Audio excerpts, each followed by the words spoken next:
Let us begin the next main. Here also, a student is expected to answer any two questions out of 4. So there will be 4 questions given, out of which a student is expected to answer any two questions. 40 says, show that the current leads the voltage by pi by 2 radian in an AC circuit containing a pure capacitor. Second part says, draw the phasor for it. Now in syllabus, there are set of derivations in this chapter where we need to find the relationship between current and voltage for a pure resistive circuit, pure inductive circuit, and a pure capacitive circuit, and also to find it for a series LCR circuit. Each of this is an important derivation. In this question, we will find the relationship between current and voltage for a pure capacitive circuit.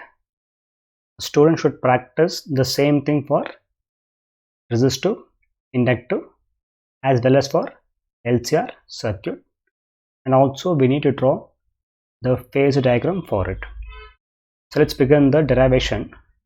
Here the basic thumb rule remains same in each case, that is, draw the component, which in this case is a pure capacitor, which means there is only a capacitor present in the circuit, is what we get. And we'll draw a source of power, which in this case is AC, and this is symbol for AC power supply. Let us call this capacitance C. It's capital C. Now let the applied voltage be of the form V, where V is equal to V0 into sine omega into t. This is what we get. Let us call this as 1. In all the derivations, this form remains same. Now suppose if current I flows in this direction for the positive off cycle, and let the drop across this be VL, then we can say that by using Kirchhoff's law or applying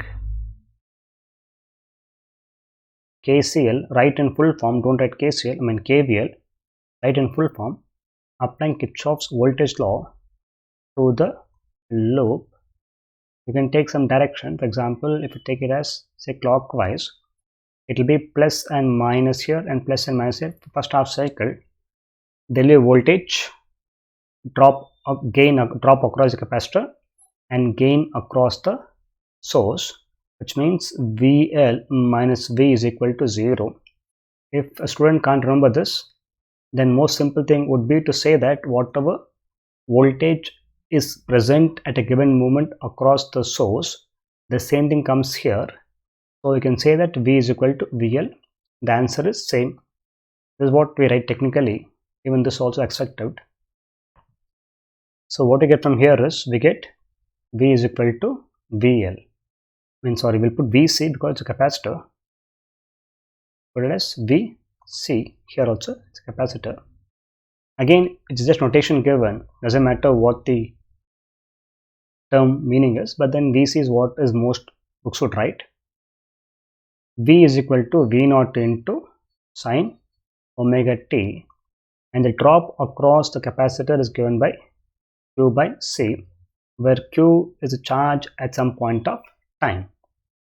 Now we need to find a relationship between current and voltage, but what we have is charge. If you cross multiply C this side, it becomes V0 into C into sine omega t. But we want a form for current. So current is obtained by differentiating the charge, that is equal to d by dt of V0 into C into sine omega into t. Now here, for a given condition, V0 is a constant. V will change but not V0, because V0 is the maximum voltage, which is a constant, and even C is a constant. Those two comes out. So I is equal to V0 into C and differentiating sine of omega t. So I is equal to V naught into C. This would become omega into cos omega t. Now we can rewrite this term here. We can rewrite this because we want this to be of the form of current, because left hand side is current and cos omega t is just a pure number. The range of cos is between -1 to +1. This is a pure number. So this term should have dimension of current only. But we know from Ohm's law that current is equal to, say, it's a form of voltage by resistance. So we need to write in this form. We can write I is equal to V naught, will bring this down, so it becomes 1 by C omega. Nothing is changed here, just been rewritten into cos omega t. Now this 1 by C omega is of the form of resistance. Here it is called as reactance. It's called as reactance. Reactance means it is the resistance offered by a device to flow of AC. It's called as reactance. Rewrite this. 1 by omega into C is called as reactance. But there are two kinds of reactance in the syllabus. To differentiate between the reactance offered by inductor and capacitor, this is called as capacitive reactance. Symbol is X suffix C. This is what is given here. So what we get from here is, it will be I by V naught by XC. That will be some current, because it is voltage by resistance, which is current. That has been called as I naught into cos omega t. Let us call this as 2. We compare 1 and 2. 1 is of the form of sine and 2 is of the form of cosine. I'll rewrite it just to make sense out of it. But in exam continue below one behind other. So I is equal to I naught into, we got it as cos omega t. This was called as 2. Now here, if you want to compare 1 and 2, we should write this also in form of sine so that it becomes easy to compare. To write that, we can say I is equal to I naught into, it will be sine of omega t plus pi by 2.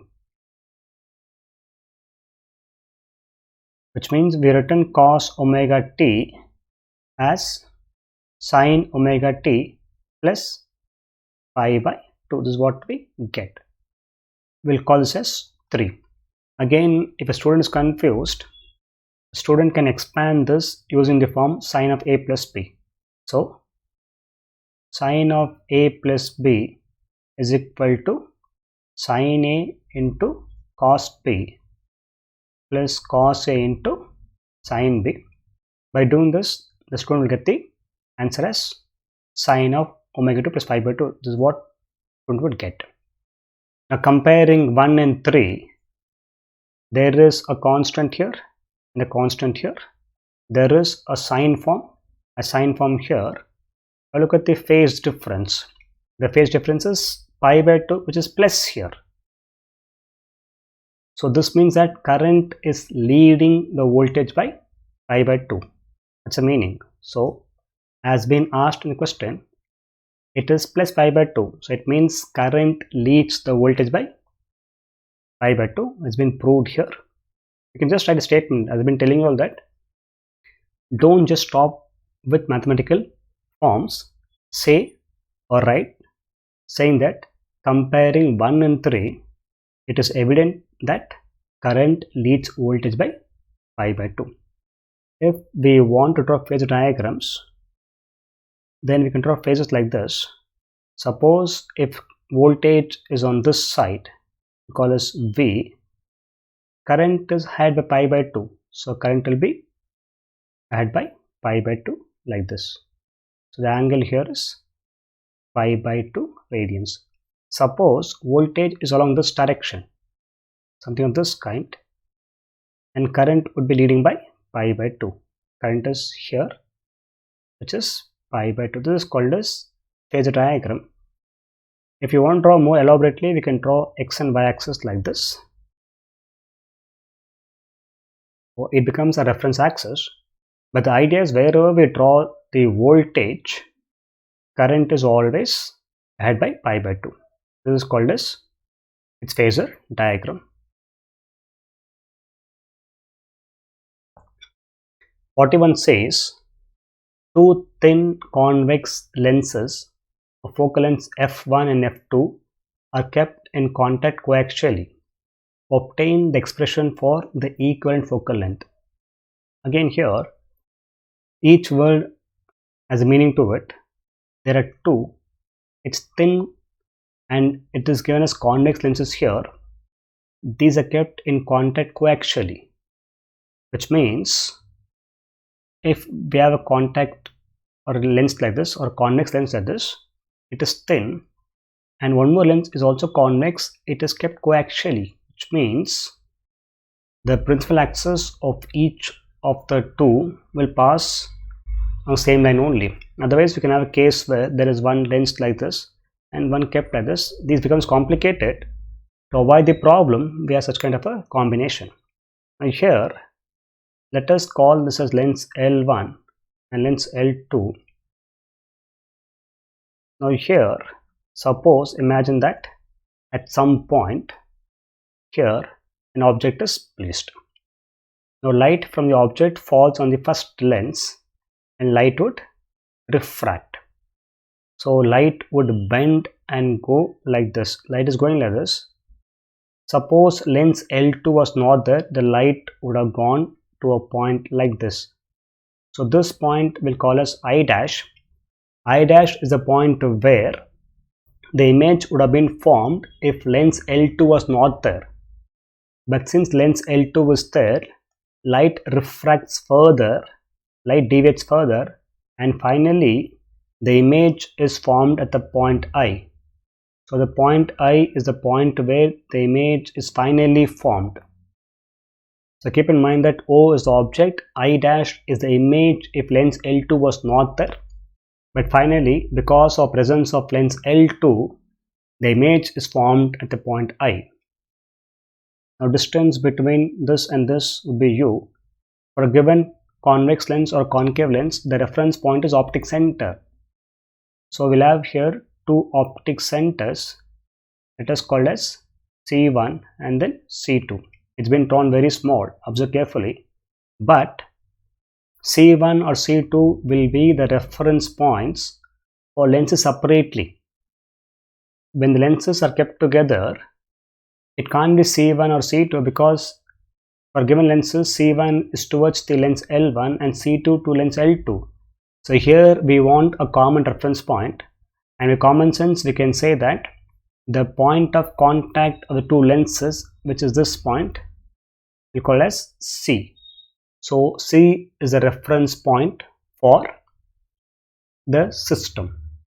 Again here, if you want to find its equivalent focal length, which means we have the similar condition where we have an object at a given point, object is placed here, and then we replace this by another lens which would be a convex lens only, such that for the given system the object would form an image at the same point only.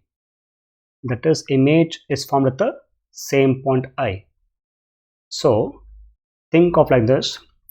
Suppose we have source of bulb somewhere here, we have screen somewhere like this.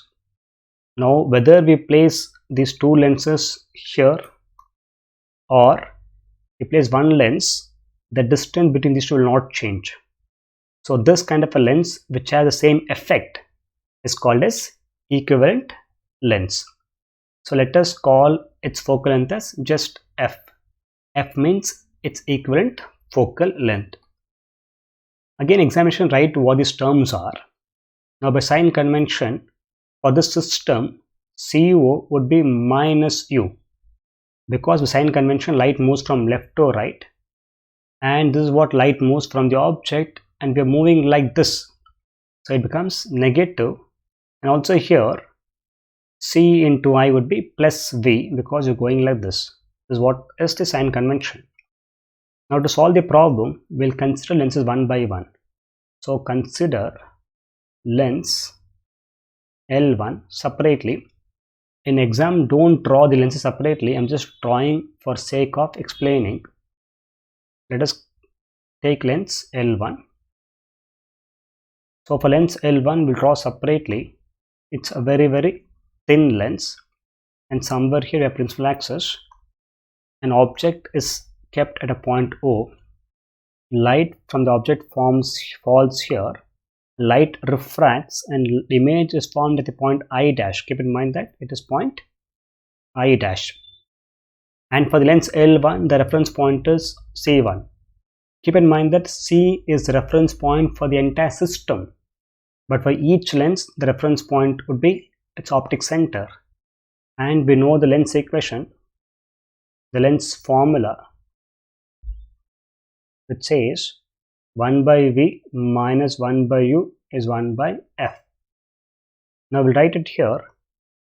Its focal length is F1. If we write the same formula here, 1 by V in this case is C1 I dash, because the sign convention are going like this.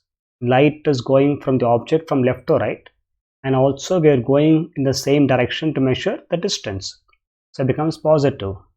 Minus 1 by U in this case is the distance between C1 to O, that is what is U, but by sign convention become negative because you're going opposite to light. It becomes minus C1 to O, that is equal to 1 by F1.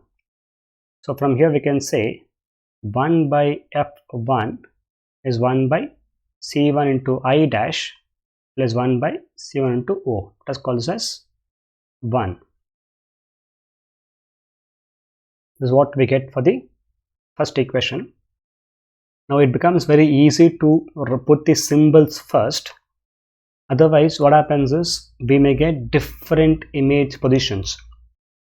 So if you have different positions, we may get different formulas. So to get a general formula, whenever you write the equation, we put the symbols first, and then finally we put the alphabets later. Now I'll write here only, but in exam, as I told you, write below each other. Here we'll consider lens L2 now. Again, keep in mind that there is no need to draw the lens. I'm just drawing for the sake of explanation. This is lens L2. Observe carefully that for lens L2, the optic center is C2 somewhere here. C2 somewhere here. The light ray was trying to go towards the point I dash, but because it is a converging lens, the light ray would refract further and the image is formed at the point I. So here the image is formed. Now comes something very interesting. This is where most students get confused. It's about the idea of a virtual object.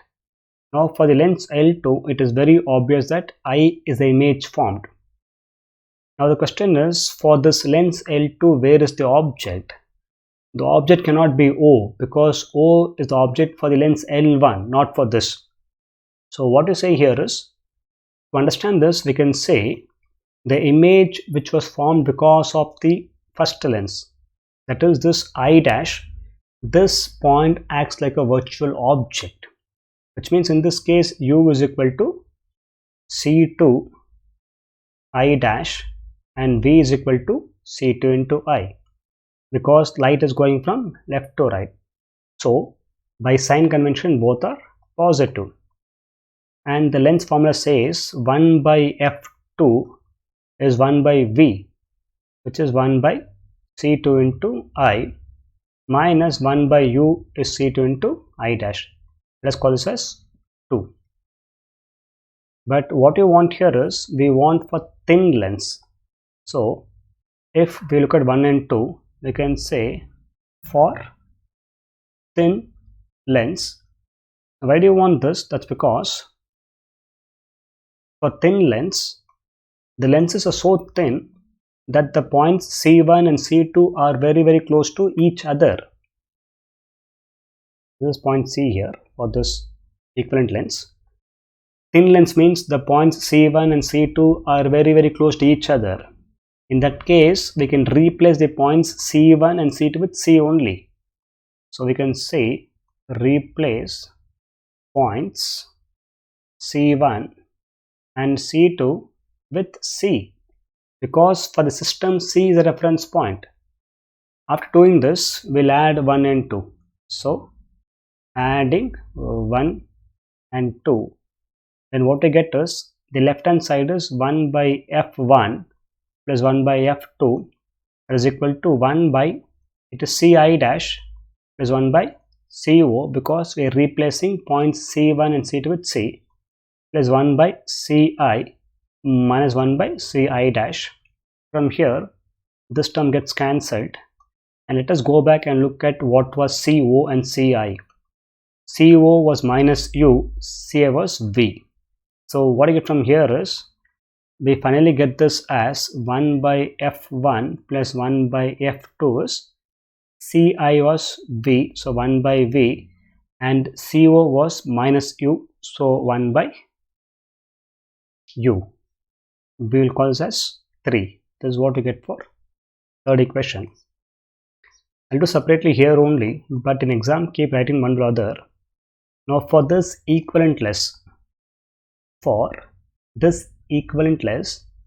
by focal length is equal to just 1 by V minus 1 by U, because this is length formula, because this is 4. There is no need to put the symbols here because we know what the length formula is. Now compare 3 and 4. So for 3 and 4, the right hand terms are same.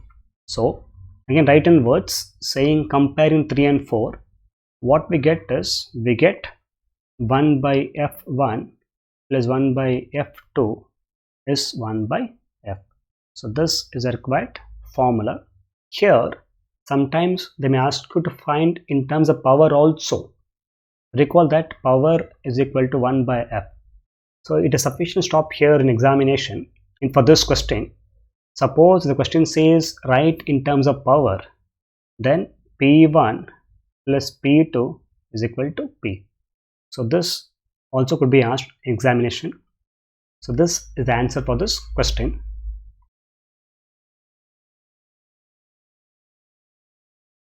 Pareto says write Einstein's photoelectric equation using this explained experimental observations of photoelectric effect. Again, becomes tough to do justice to this question in a given short time. I just do what is required exam point of view. Otherwise, each one explaining the result itself is a big lecture. It's tough to do it here. Just do this question point of view because this is a very important question. To understand this, what Einstein did is, for example, think of a case where there are few levels like this. Now suppose, imagine there is an electron present here. Let us call this as E1 level, this is E2 level, this is E3 level.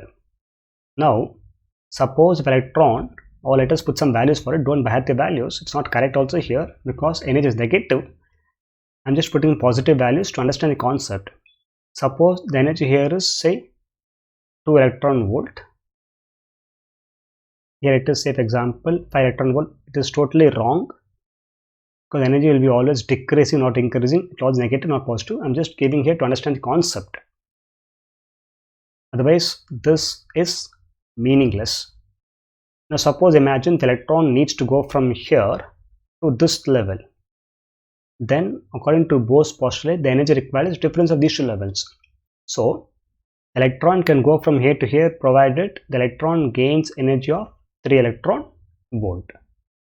Suppose the electron needs to go from here to here, the energy required would be difference of 10 minus 2, which is 8 electron volt. So the electron gains energy in any form. I'm just putting photon here, but if it gains energy of any form of 8 electron volt, it will go to higher level.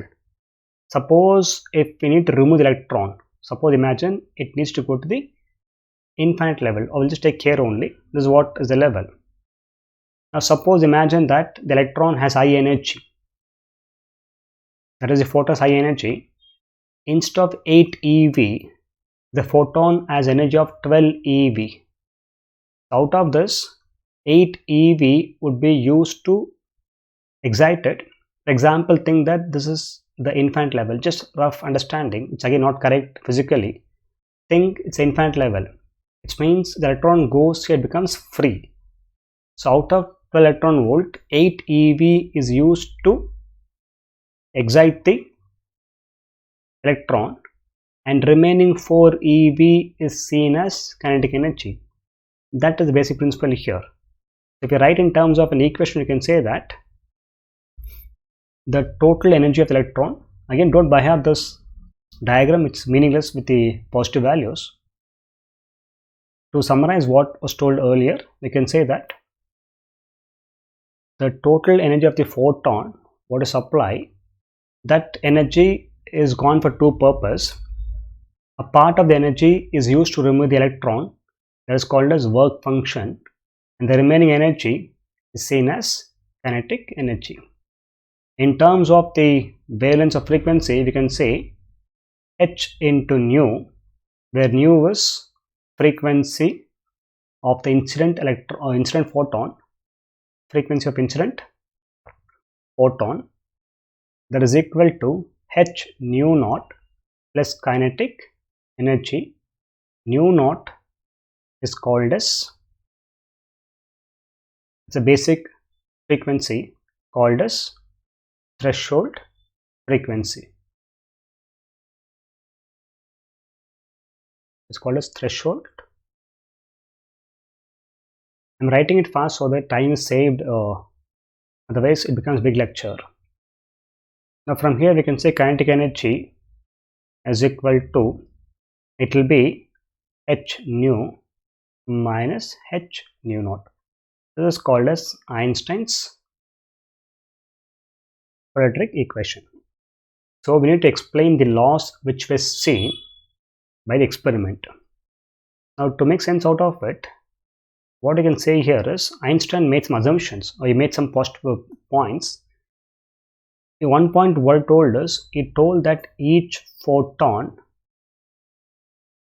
removes one electron, which means if 10 photons falls, then 10 photons may remove 10 electrons provided its frequency is more than the threshold frequency. I will explain the points here. The first point here is, if you look at this explanation, this is just the points what it told to understand the concept, but here we need to explain the process from this formula only. You can just write this a note to keep an examination also. So first point here is, suppose imagine if nu naught is more than nu, that means kinetic energy becomes negative, which is impossible, which is meaningless. So this means that the photons are emitted only if nu is equal to or more than nu naught. Only if this happens, then kinetic energy is more than or equal to 0. This is possible. So this tells us that not all photons can remove electrons. Only those photons whose frequency is equal to or more than threshold frequency, only those can remove the electrons. That is what is being seen here. The second point is, if the frequency increases, then what happens is even kinetic energy also will increase. In such case, this term is a constant. So we need to have a high stopping potential to stop the electrons. That means that even stopping potential will increase. Again, write whatever is given in terms of words, not in terms of statements. You just need to put it in words. Again, these are based on observations. The third point what is required here is to understand that Since each photon removes one electron, if intensity increases, intensity means more photons falling. If this intensity increases, then current also will increase, because if more photons fall, we get more current.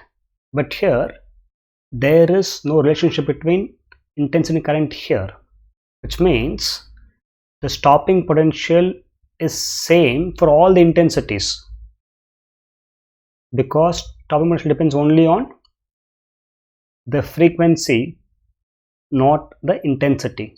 So this remains a constant. So here doesn't depend on intensity, depends only on, the stopping potential doesn't depend on intensity, depends only on frequency as given here. Again, it makes sense to understand the concept after learning the observations, otherwise just knowing this won't make much sense. So a student is expected to go and learn the observations and then come back and look at it. Fourth point is, since a photon removes an electron, the interaction is very, very small. It's very small time, which means as soon as a photon falls, the electron is liberated immediately, which means it is a spontaneous process. So remember these 4 laws. If you want, you can have one more law also, the 5th law, which is, if we look at a graph from here, kinetic energy is equal to h nu minus h nu naught. This is a constant. So this is of the form y is equal to mx plus c. So if you plot a graph of kinetic energy versus frequency, you get a graph like this. This is what we get. Again, this is an observations made from the experiment. So you can say a graph of kinetic energy versus frequency is a straight line, which was seen in experiment, and also the same point has been explained as a first point also here, but not directly but indirectly. But here we used it to explain the idea of threshold frequency, and you can use the same idea to explain that a graph of kinetic energy versus frequency is a straight line.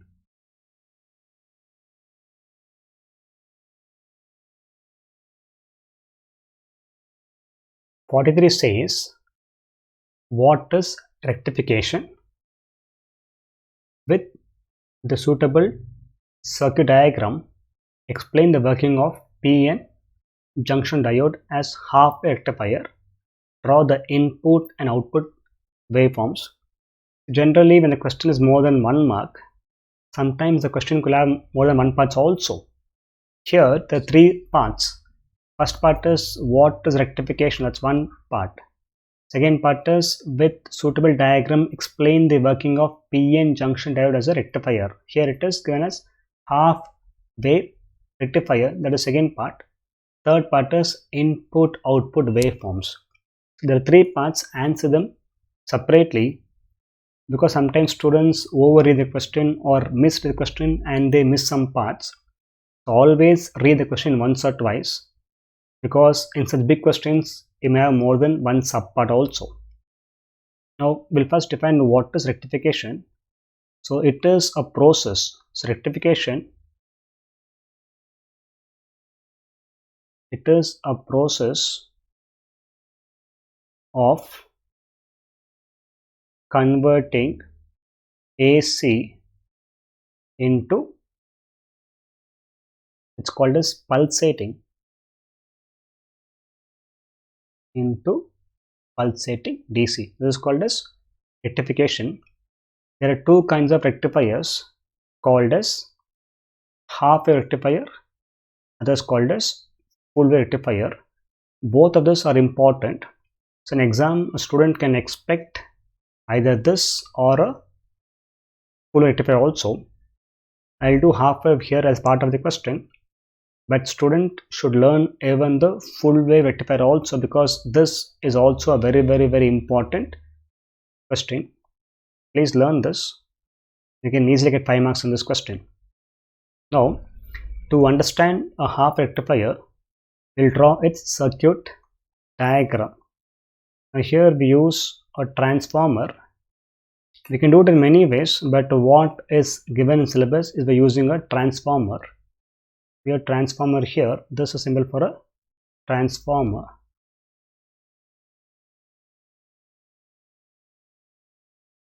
And we take a diode. Here a diode is considered to be an ideal diode.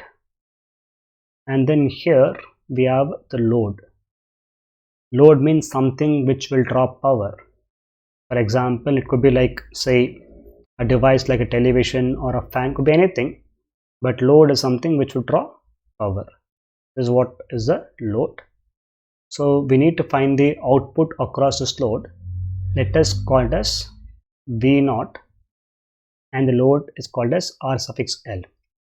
Now to this transformer we connect a AC source, because transformers work only on ACs, not DCs. We'll call some points here. We'll call this as point, say, A, point B, point C, and point D. This AC symbol is just called as V. Now first let us draw the input waveform for this.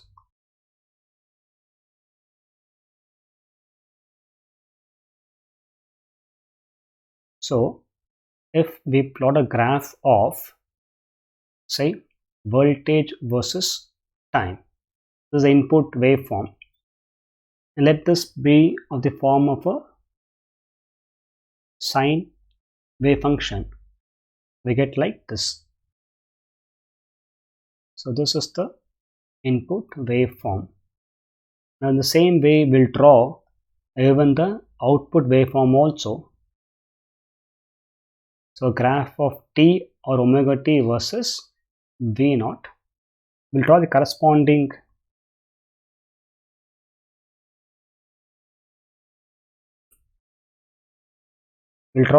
corresponding breaks for each half cycle like this.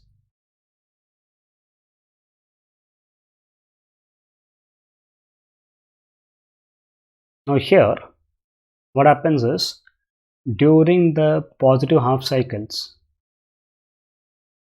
that is during this positive half cycle, what happens is this point becomes positive and this becomes negative. By EMI, even this point A becomes positive and the point D becomes negative. So for a diode, if a positive goes to a diode of a battery and negative of a battery goes to negative of N type of a diode, that is battery's positive goes to P type and negative goes to N type, this is said to be forward bias. If a battery's positive goes to N type and negative goes to P type, this is said to be reverse bias. But here what you have taken is something called as an ideal diode, as told earlier, which means if the diode is forward biased, it will be on. It works like a switch. If the diode goes to reverse bias, it is like off state. So this is an ideal diode. So whenever the diode is forward biased, it will be like a switch, it will be on, and whenever it is reverse biased, it will be like off. So during this half cycle, the point A becomes positive. Let's write this in words also. Say that during positive half cycle, point A becomes positive and point B becomes negative. Therefore the diode will be in forward bias, and for an ideal diode, forward bias means it will conduct. So whatever is present here, the whole thing will come like this. So the current moves from point B to C. The current moves from point A, point B, C, D. It keeps on circulating like this. Now during the negative half cycle, which is this region, what happens is the point A becomes negative. So I'm writing here, don't write an examination here, just write separately. What happens is here A becomes negative and D becomes positive. So it is in reverse bias condition. So diode will not conduct. It's like off state. So nothing will come here. Again, during for next positive half cycle, A becomes positive, D becomes negative, diode becomes in forward bias, or it is on state. So whatever is there, the whole thing will come across this. Again, for next negative half cycle, it will be reverse bias because A would become negative. So whenever A is negative, it is reverse bias, it will conduct. Again, for next half cycle, diode is like forward bias, so this will conduct. So here whatever is saying is, we are saying only one half cycle has been rectified. A cycle contains two half cycles called as positive as well as negative half cycle. Here it is positive as well as negative half cycle. Now here only one half cycle is rectified, so it is called as a half wave rectifier. This is what is expected. If we add a full rectifier, there it's a different configuration. Then what happens is, in that case, if you draw the curve for it, for a full rectifier, then the whole thing will be rectified. This is also rectified. This is called as the output form for a full rectifier. Just learn this from textbook. Now here, what is very important is, the output is not constant, it is varying of some form. It's not like this, it is varying. It looks like pulses, hence it is called as pulsating DC. That's the meaning of it. So these are the important questions in this main.